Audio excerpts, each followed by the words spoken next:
আচ্ছা, এটা হলো আমার অ্যাপ ইন্টারফেসটা। এখানে এই যে সব প্যারামিটারগুলো দেখা যাচ্ছে। আর এটা হচ্ছে তোমার এমনি এয়ার এর স্ট্যাটাস, এটা হচ্ছে ভেন্টিলেশন ফ্যানের স্ট্যাটাস। এই তো ডিসপ্লেতে লাইভ একিউআই শো করতেছে, গ্যাস সেন্সরের ডেটা আর স্ট্যাটাসটা, সাথে টেম্পারেচার। তো সার্কিটস তোমার, এটা হচ্ছে ভেন্টিলেশন ফ্যানটা। আর এই যে সিরিয়াল মনিটরে কন্টিনিউসলি সব ডাটা দেখাচ্ছে, এই যে ডাটাগুলো শো করতেছে এইগুলোই তোমার লগইং হচ্ছে ওই এসডি কার্ড মডিউলে।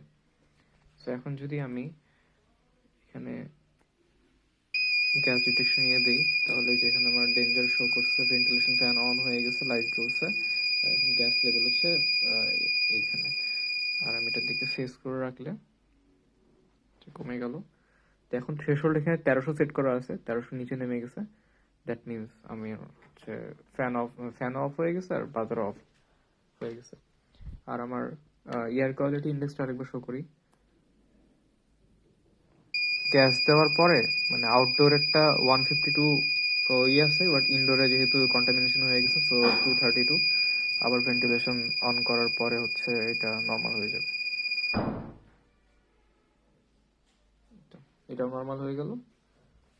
Ventilation fan off, danger status off, আর এখানে গ্যাসের লেভেলটা নেমে গেছে।